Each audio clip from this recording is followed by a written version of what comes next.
اللہ وہ معبود بحق ہے کہ اس کے سوا کوئی عبادت کے لائق نہیں، زندہ ہے، سب کو تھامنے والا، اسے نہ اونگ آتی ہے نہ نیند، جو کچھ آسمانوں میں اور جو کچھ زمین میں ہے سب اسی کا ہے۔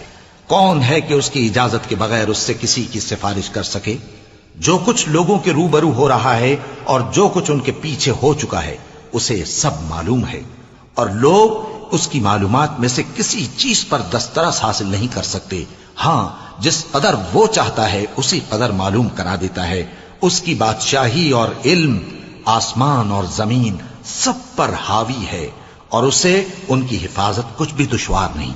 وہ بڑا عالی رتبہ ہے، جلیل القدر ہے۔ دین اسلام میں کوئی زبردستی نہیں ہے، ہدایت صاف طور پر ظاہر اور گمراہی سے الگ ہو چکی ہے۔ تو جو شخص بتوں سے اعتقاد نہ رکھے اور اللہ پر ایمان لائے، اس نے ایسی مضبوط رسی ہاتھ میں پکڑ لی ہے جو کبھی ٹوٹنے والی نہیں، اور اللہ سب کچھ سنتا ہے، سب کچھ جانتا ہے۔ جو لوگ ایمان لائے ہیں ان کا دوست اللہ ہے کہ اندھیرے سے نکال کر روشنی میں لے جاتا ہے، اور جو کافر ہیں ان کے دوست شیطان ہیں کہ ان کو روشنی سے نکال کر اندھیرے میں لے جاتے ہیں۔ یہی لوگ اہل دوزخ ہیں کہ اس میں ہمیشہ رہیں گے۔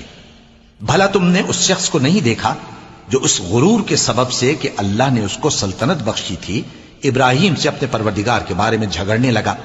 جب ابراہیم نے کہا میرا پروردگار تو وہ ہے جو زندگی دیتا ہے اور موت دیتا ہے، وہ بولا کہ زندگی اور موت تو میں بھی دے سکتا ہوں۔ ابراہیم نے کہا کہ اللہ تو سورج کو مشرق سے نکالتا ہے، آپ اسے مغرب سے نکال دیجئے۔ یہ سن کر وہ کافر ہکا بکا رہ گیا، اور اللہ بے انصافوں کو ہدایت نہیں دیا کرتا۔ یا اسی طرح اس شخص کو نہیں دیکھا جس کا ایک بستی پر جو اپنی چھتوں پر گری پڑی تھی گزر ہوا، تو اس نے کہا کہ اللہ اس کے باشندوں کو مرنے کے بعد کیوں کر زندہ کرے گا؟ تو اللہ نے اس کی روح قبض کر لی اور 100 برس تک اس کو مردہ رکھا۔ پھر اس کو جلا اٹھایا اور پوچھا تم کتنا عرصہ مرے پڑے رہے ہو؟ اس نے جواب دیا کہ 1 دن یا اس سے بھی کم۔ اللہ نے فرمایا نہیں، بلکہ 100 برس مرے رہے ہو، اور اپنے کھانے پینے کی چیزوں کو دیکھو کہ اتنی مدت میں مطلق سڑی بسی نہیں، اور اپنے گدھے کو بھی دیکھو جو مرا پڑا ہے۔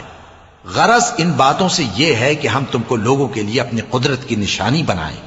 اور ہاں، گدھے کی ہڈیوں کو دیکھو کہ ہم ان کو کس طرح جوڑے دیتے اور ان پر کس طرح گوشت پوست چڑھائے دیتے ہیں۔ جب یہ واقعات اس کے مشاہدے میں آئے تو بول اٹھا کہ میں یقین کرتا ہوں کہ اللہ ہر چیز پر قادر ہے۔ اور جب ابراہیم نے اللہ سے عرض کیا کہ اے پروردگار مجھے دکھا کہ تو مردوں کو کیوں کر زندہ کرے گا، اللہ نے فرمایا کیا تم نے اس بات کا یقین نہیں کیا؟ انہوں نے کہا کیوں نہیں، لیکن میں دیکھنا اس لیے چاہتا ہوں کہ میرا دل اطمینان کامل حاصل